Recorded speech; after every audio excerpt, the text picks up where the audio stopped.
So in this video, I want to talk to you about the difference between using a steamer and using an extractor, when you should use one over the other, which one you should purchase first. Please excuse the mess as I just got back from a day of working. So I got a bunch of towels, unpacked a few things, got to organize some stuff. But this video will still be helpful for you if you're stuck on whether a steamer or an extractor. So for starters, just what I have right here, this is the McCulloch 1385 steamer, and then I have the Aqua Provac extractor. This one, at least here in Texas, here in the United States, this one locally that I bought at Fry's retails for $200. This one online, it's a different price depending where you buy it, but on their website, it's $400. This one does not have a heater. This one heats up to like 200-ish degrees Fahrenheit. I've used this one. This is my second unit that I've had. This is, I've used this for at least on details, like actual customers' vehicles, at least at this point, like 70. So I have very good experience with both. My channel has plenty of these types of videos, so I'm not gonna actually show you anything of like how to actually use them or using them, just because my entire channel is filled with these two machines. Now before I go any further, I know a lot of you are going to be like, that is too cheap, it doesn't have a heater, that's a cheap machine, you should buy a more expensive one if you're a professional. When I first started, I did have the VX5000, which cost I think like $800-900 and then plus shipping. And then I had the Aztec hot rod extractor. I think it was like $700. But what I want to get at is, it doesn't matter how expensive or how cheap it is, whether you're going with a $1,700 extractor or just a $400 extractor, or like that Bizzle Pro Heat that's like $120 or something. It doesn't matter. You can still apply these concepts, principles, whatever, to your decision making. So when I first started, I did just have when I first started, like just with interior cleaning and detailing, I didn't have anything. It was just brushes and just elbow grease. Then I stepped up to the McCulloch 1385 steamer, and I had that for about 2 years, just a steamer. Now, if you're if you're deciding which one, I will always recommend, right now I'm just using the extractor for interiors primarily, but if you are in that decision, route that you need to choose one or the other, I'm always going to say the steamer if you're just starting off, because when you're first starting off, you're still not completely sure of what types of services you're going to be called out for. So the steamer allows you to work on both the interior and different areas of the interior as well as the exterior. So with the steamer, you can still clean the cloth seats, you can still do the center console, the dashboard, you can do door panels if you need, you can still clean the carpeting, leather if needed. I don't really use it too much on leather, but leather, headliners. And if needed, you can do engine cleanings if you need to remove vinyl, stickers, adhesive, tape on the exterior or interior. If you need to, another great thing that a steamer saved me on was removing overspray on plastic material. Big saver on that time as well. So with this one, it's more versatile. So if you're just starting off, you don't know if you're going to get more interiors, if you want to go more towards interiors, or if you're going to go out for exteriors and go more towards exterior. So in the beginning, you're still not sure, you want to offer a general idea of your services, but once you actually start getting the calls, that's when like, okay, this is what I need to work and make money. So for starters, I recommend the steamer because you have much more variety on the different applications throughout the vehicle. That's why I recommend a steamer. Now, it is more work, definitely more work to use a steamer when it comes to cleaning the cloth seats. There's just more agitation. It's more non-stop agitation compared to the extractor. So you will put more elbow grease in. You can still get amazing results. Your customers will be happy. Or if you're just using it for personal use, you can still just use it for yourself and be happy with it. But it is more work. Now, when it comes to cleaning the center console, dashboard, like those real tight areas, this is also a great tool. Something that the extractor won't be able to do because it's an extractor and you can only extract from cloth. So it has a lot of pros to it. Now, if you've progressed with your business and you see that you're getting more exterior calls and it's like more engine cleanings and you are getting more, clear bra or stickers or like those types of things where you're like removing adhesive off the vehicle, or maybe overspray and you get vehicles with a lot of trim on it, the steamer would probably be your route. And if you stop, if you don't get interior service calls anymore, or you want to get away from that, then the steamer is still very useful for the exterior.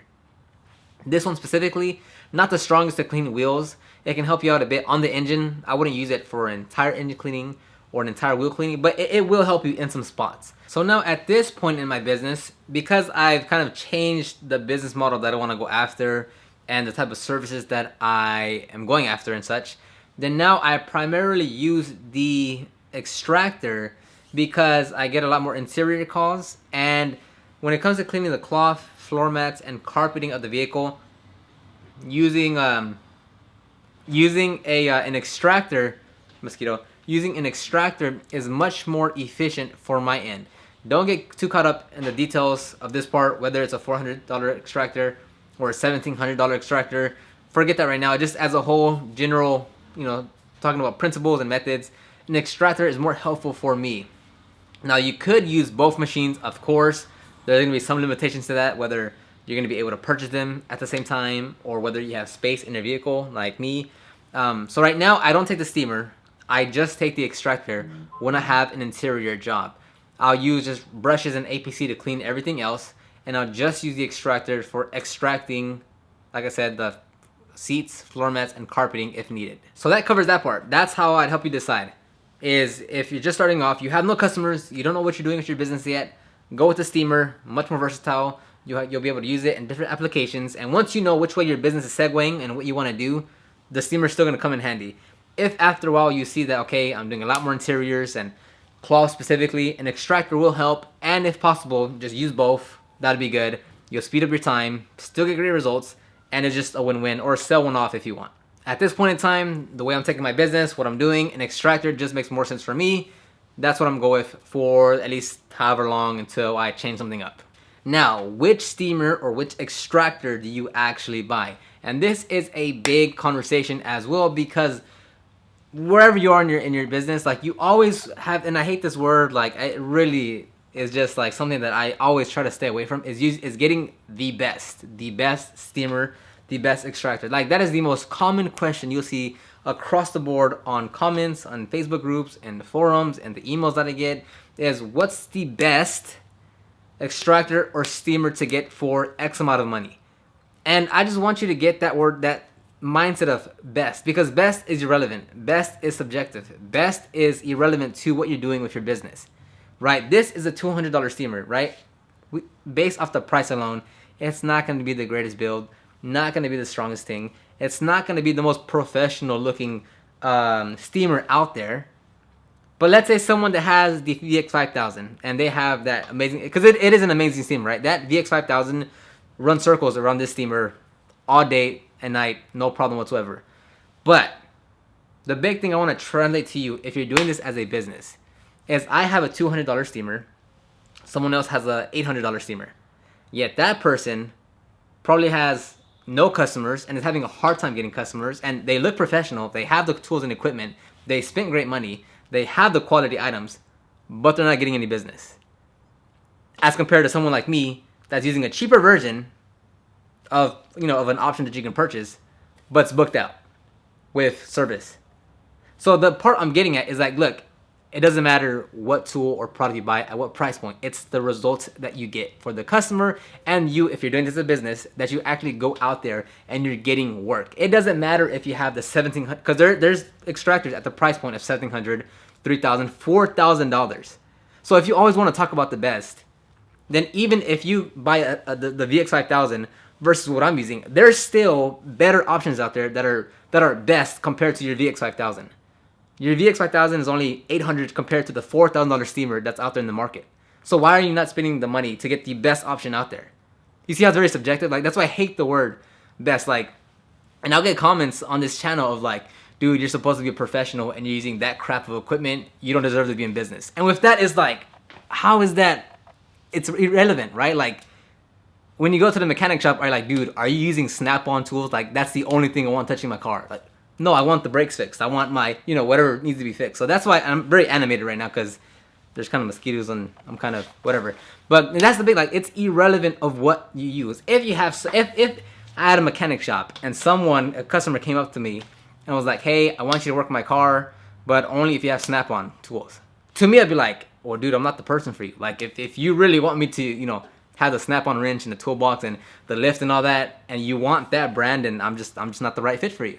And same thing for you. Like, if someone comes to me and, they specifically want me to use Adams polishes, or they specifically want me to have this steamer, then I'll just simply say, look, I'm not the right fit for you. I don't know who has all that, but I'm not the person that's going to be able to make you happy with the tools and products that I use. And side note, that's never even remotely closely happened ever in the last 300 customers that I've had. Like, it's not a thing. So get this idea of the best out of your hand. It's a mental block that you're putting for yourself. Like, you're saying, okay, well, customer wants me to be professional, and I need to look like a professional, and if I want to be in business and get great results, it has to be with the best tools and products. Look, the $200 steamer, great, but there's something better. Like the VX5000, that's $800. But the VX5000 is super crap compared to the $4,000 steamer. So where do you draw the line? Just because you're paying $600 more than the VX5000, or the other detailer has the $4,000 steamer, and your little VX5000 is crap compared to theirs. So where do you want to draw the line? So don't think about the tools and products. It's about the result that you're getting. More so is, and you can only get results if you're actually getting business. If people are actually calling you to go service their vehicle. So if you want to use a $150 polisher versus a $400 polisher, it makes no difference. It's, did you get the results? Is the customer happy? Are you making money? And are people actually calling you to go service their vehicle? Everything else is irrelevant. Now, don't get me wrong. I'm not saying just buy something cheap. Once you have the cash flow to purchase a better equipment and you're going to be more efficient with it, absolutely go for it. But don't just start assuming like that's what I need. I can't start until I have that most expensive tool that I can afford. That's not the route you want to take. And the last thing I want to talk to you about is when to purchase the steamer or an extractor. When I first started detailing, the first, let's say like 20-ish vehicles, as far as interior cleaning, I did it just manually. Like no steamer, no extractor, literally just brushes, APC, and towel. And I'm talking about like trash interiors, minivans, SUVs, like sedans, like full on terrible conditioned vehicles by myself, like just with elbow grease, nothing else. And that, in hindsight, was very, very beneficial to me, because doing those many interiors and being able to see, okay, manually with just brushes and APC and a towel, I see how long it takes me to do. I see where it really takes me longer. I see the bottlenecks in terms of like where I spend the most time. So now after seeing, I've collected this data for myself, and I'm like, okay, I know in a minivan, like I can swing by everything, but these like 3-4 spots is what takes me the longest. And I know if I had this tool, this could save me a lot of time. So having that information in my head and being able to analyze and say, okay, with this tool, I can speed this up. So let me go buy it and then put it to make, and I'll be efficient and making everything flow better as far as the entire interior, right? Not just me cleaning that specific spot, but now I know everything of the interior. So now with that tool, I can put it in its right place at the right time to make everything flow better. And this will apply similarly to other exterior parts of the vehicle in terms of buying items, is that when you buy it too soon, then you're just thinking, well, where does this go now? Like, since you don't have that data in your mind and the experience, you're like, okay, well, I'm gonna just use it on the center console, I'm gonna use it on the door panels, I'm gonna use it over here, I'm gonna use it over there. And you're making the tool efficient, but you are making your entire workflow inefficient. And there's a great book called The Goal, or Goal. Great book, highly recommend it. Where in the factory, this is just one little nugget I took from everything else, but in the factory, they had this like super like expensive machine that was supposed to make their assembly line much more productive. And if you looked at the charts of that one machine, you would say like, man, this machine is, when it's running, it's making us so much money, it's making everything more efficient. But when you looked at the entire workflow of the assembly, that one machine was the biggest bottleneck in terms of the entire workflow, because everything they were trying to push so much work to that machine that other parts of the workflow were getting clogged up. It doesn't really make sense. Read the book. But that's the same thing with the tool, where you're trying to make like you just using this tool efficient, but you're like putting everything else like the rest of the workflow is like slow for you because you don't really know what to do. Hopefully that makes sense. Is that you need to buy it once you have experience. So starting off, I wouldn't say, well, you want to service vehicles, you haven't serviced any, go buy that. You absolutely need it. No, I would say, look, go out and do 5 interior vehicles on your own, and then go purchase whichever one you think is more necessary. Again, I'm gonna go towards the steamer, but then pick one. Pick which one seems best for you. But go get experience first. Like, just manually go out there and do it all with just brushes, towels, and APC. Like, that's literally it. Like this is super clean, which you can purchase locally for like, I don't know, 12 bucks. At least, me locally in my area, 12 bucks for like a 1 gallon size of APC, and you can dilute it 10 to 1. You can make like, I don't know, 18 32 ounce bottles diluted 10 to 1, right? So this, boom, bam, done, right? Then all you need, like if you're doing it for your personal vehicle or you're just starting and you're just getting experience, no lie, like no exaggeration whatsoever. No exaggeration whatsoever. 1 second here, guys, because this is on the fly and I want to. No exaggeration whatsoever. You can clean almost. Did I just cut myself? You can clean any interior. You can clean any interior. Leather, cloth, minivan, SUV, sedan, coupe. Doesn't matter. Oh, does this stick? Usually they stick. Does it stick? Yeah. You can clean any interior with these 5 tools. A pet hair brush. Soft upholstery brush. Aggressive upholstery brush, and 2 brushes, and maybe if you want to throw in there, and maybe a small bristle brush as well. Those 5-6 tools, you can clean an entire interior. So stop making those excuses of like, oh, but I don't have this, I don't have that. With 6 tools, that's what I started off with, and was able to get customers and great results. Like, they were happy with the results. And I cleaned some very dirty interiors. And it was a lot of work, a lot of elbow grease. It took a while, but that experience, that knowledge gives you the idea, the perspective of where do I need to use this tool to be most efficient. So that wraps up this video. That was quite a bit of information. Hopefully you guys stayed to the end and got some good nuggets out of there. If you have any questions or comments about either steamer or extractor that I use, or just them in general, always just leave those in the comment section down below. I'll have the links to both items in the description box down below. Other than that, like this video, subscribe, and I will see you on the next video.